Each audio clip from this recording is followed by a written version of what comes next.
I'm worried that people think that my undergrad wasn't as rigorous as it should have been for me to get into dental school, and I'm worried that people will find out that I'm not as smart as they think I am. I feel like if my classmates found out what I made on the DAT, they would think less of me because I have to study a lot more than everyone else. I worked harder than others to get here. I'm a terrible test taker. I have to study harder than others. Have you ever had the following thoughts? Do you feel like you have to work harder than other students? Or that you're at a disadvantage in school because you're a first generation college student or you're from a rural area? Maybe you struggled to get admitted into school, or you feel like you're not as smart as your classmates. Have you ever complained to others that you're terrible at doing math, or you always seem to choose the wrong answers on exams? Maybe you went to a smaller school and feel like you're just not as well prepared as other students. Today we're going to talk about some of the emotions that students often experience, particularly during the first year of a professional program. Before we start, I'd like to ask, during your schooling, were you a star? Most of you would probably be reluctant to admit it, but I would be willing to bet that many of you were star pupils in your undergraduate or high school careers. I know this because you were among the few students selected to enter a prestigious career in medicine, dentistry, or another professional program. That means that the admission committee saw something very promising in you. Perhaps you had a stellar GPA or rocked your entrance exams. Maybe you did a great deal of community service or were particularly engaging during your interview. Regardless of what it was clear that there was something very special about you. A problem often arises, however, when you enter into the graduate classroom. Suddenly, you find yourself surrounded by many other stars. This can make you start to question yourself. You might wonder, do I even belong here? Am I special at all? What if the admissions committee made a mistake? What if my classmates figure out that I'm not as intelligent as they are? The feelings that you were experiencing were first described by a psychologist named Dr. Pauline Clance in 1978. She noticed that many of her highly accomplished patients experience feelings of self-doubt despite external evidence of their success. She coined this the impostor phenomenon, which was defined as an internal experience of intellectual phoniness. Now, most of us would be reluctant to call ourselves an imposter, but there is a validated survey that you can take to see if you frequently exhibit imposter thoughts. For those suffering from the imposter syndrome, they often feel that all of their success in life is due to either hard work or luck. Dr. Clance described the imposter phenomenon, or IP, as being similar to wearing a mask. Perhaps to the world you project an image of accomplishment and confidence, appearing self-assured in your knowledge, skills, and abilities. In fact, studies show that imposters are typically very successful in their coursework. However, underneath that mask, there may be a great deal of self-doubt and severe anxiety.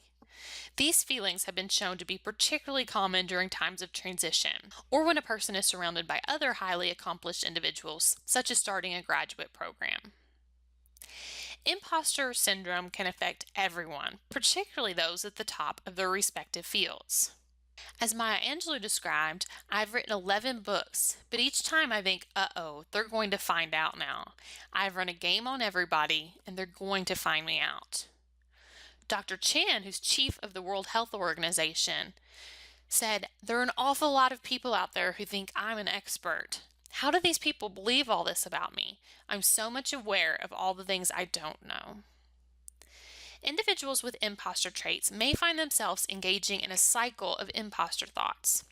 This often begins when there is a new assignment or complex task assigned to you. Let's say that you have your first big physiology exam coming up. As the material is quickly presented in the course, you may start to experience doubts about your ability to master the content, and you may be experiencing a great deal of stress or anxiety regarding the exam. This may cause you to study excessively, beyond what is needed to accomplish a sufficient grade. On the other hand, you might be so overwhelmed that you put off studying till the last minute, finding yourself cramming the material right before the exam. This could certainly lead to failure, compounding your original stress. But what if it doesn't? What if, given your natural abilities and intelligence, you are able to score well on the exam? It might bring some temporary relief due to the positive score you received on the assessment. However, you may find yourself discounting the hard work you invested in the course. Perhaps you tell your friends that you just got lucky and happened to guess which material would be tested. Or you tell them that you worked so hard that was the only reason you scored well. Furthermore, you may be reinforcing the superstitious belief that you must repeat the cycle each time in order to be successful. This can lead to problematic and undue continued levels of stress. You might find yourself relating to these other imposter traits. Perhaps you feel like you must always be number one, that you have to be the very best in the class. In fact, you may try to achieve perfectionism in all traits of your life, feeling like you must be Superman or Superwoman to prove your effectiveness and worth. This may lead to an intense fear of failure and extreme anxiety when you make simple mistakes or feel foolish. When others do compliment your abilities, you may deny or refute their claims. This is more than false modesty. You really do fail to internalize your own successes. When you are successful, this may bring significant fear and guilt. Perhaps you feel that others won't like you as much if you are accomplished, or that your success may interfere with your personal relationships. If you identify with some or many of these traits, you may be suffering from imposter thoughts. Or, if you're not currently experiencing these feelings, they may pop up during times of change, such as the first year of professional school. You'll remember that Dr. Clance referred to this syndrome as a mask, and few people suffering from imposter thoughts would self-identify as a victim. It's important to recognize that this isn't a pathological disease, and these individuals are not self-destructive. To all the outside world, they would appear accomplished, confident, successful. In fact, those suffering from imposter thoughts are typically seen as very friendly and likable. Inside, however, they may be suffering from severe anxiety and self-doubt that prevents them from enjoying life. These internalized problems may prevent them from accomplishing their true potential. They might not volunteer to be a leader in class, even though they have clearly mastered the material at a high level. They might not run for a class office or serve on committees. They might not pursue a scholarship or the residency they truly desire. I wanted to bring this issue to your attention because as your professor, I might not be able to see through your mask, and I ultimately want you to achieve your absolute highest potential. Research has shown that students tend to score highest on the IP scale. This is most likely because they are constantly under evaluation. For years, graduate level students are placed through a whirlwind of course examinations, competencies, board exams, licensure exams. This constant examination could initiate or exacerbate imposter thoughts for many individuals. So what are some ways that you could cope with imposter thoughts? We've already started the first step of coping with the imposter syndrome, which is to start a conversation with others. The best place to find others struggling with similar thoughts is right in your classroom.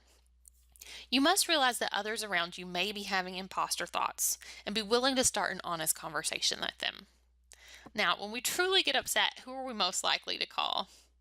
I'm sure most of you thought your mom or other trusted family member or friend. Oftentimes, however, our loved ones may not be able to sympathize or understand the pressures that you are facing in graduate programs. Your mom, like most moms, will probably tell you, "You're so smart, I know you can do this." While she's trying to help, this may only make your imposter thoughts more severe, as you aren't feeling very smart and you certainly aren't feeling very capable. So try to turn to your classmates in these times of need who can give an honest appraisal of your performance and situation. Another coping strategy suggested by Dr. Clance is to keep a small notebook and record each time you have an imposter thought.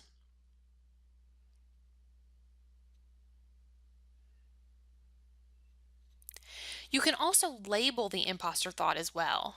Are you trying to be Superwoman or discounting praise? For example, you might record that you absolutely cannot understand neurophysiology and are sure you will fail the exam. You could then record this as a fear of failure. The next step is very important, however. After you have taken the exam, go back and record exactly how you did.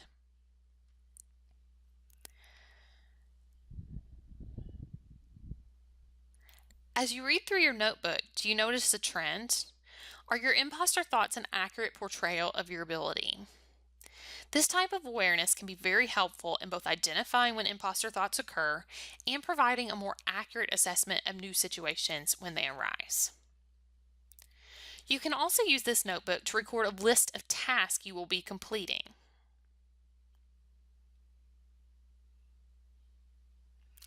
As you perform these activities, indicate whether you are wearing your imposter mask or whether you are mask-free. Did you feel like your true, authentic self, or were you putting on an air of false confidence? Your goal over time is to increase the task at which you were being your most authentic self and removing the imposter mask. Another coping mechanism is to break the cycle of imposter thoughts. Do you tend to over-prepare for tasks? On any given day, you might have a large number of tasks on your plate. Some of these require a high level of attention to detail for your success. Others can be completed to a sufficient degree with much less investment of time. Let's say you need to send a quick email to one of your classmates. Would you tend to reread your email several times to ensure clarity or correct any grammatical errors? If so, read the email once and then send it.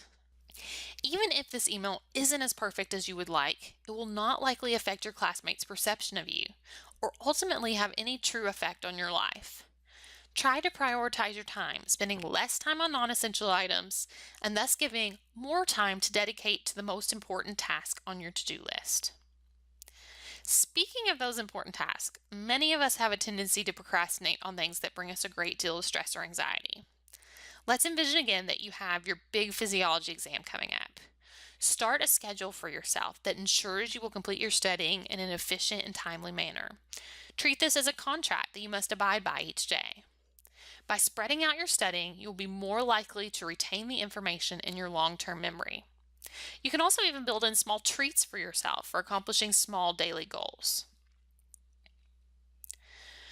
Perhaps one of the most challenging aspects of the imposter phenomenon is that it is largely internal. An individual is focusing on their own perceived weaknesses, guilt, or fears. Thus, it can be beneficial for you to shift that energy to helping others. You could offer to help a classmate study, use your scientific knowledge to provide community outreach, or volunteer in school events. By focusing on others, you may reduce the internal guilt you feel about your own success. So what if, despite these various coping mechanisms, you are still feeling a great deal of stress and anxiety? Unfortunately, it is common for many professional students to struggle with mental health issues. Fortunately, however, most institutions have a wide array of services available to help students cope with the assistance of mental health professionals. Here at the University of Louisville, all students on the health sciences campus can receive free, voluntary, and confidential mental health services. Please feel free to contact them at any point if you feel overwhelmed or unable to cope with the pressures of the program. My hope is that this video has improved your understanding of the imposter phenomenon and provided you with several coping mechanisms that may help to reduce your stress and anxiety throughout your educational journey. Your professors and I care greatly about not only your success in the classroom, but your overall well-being. Please feel free to contact me if you have any further questions or would like to discuss the content of this video.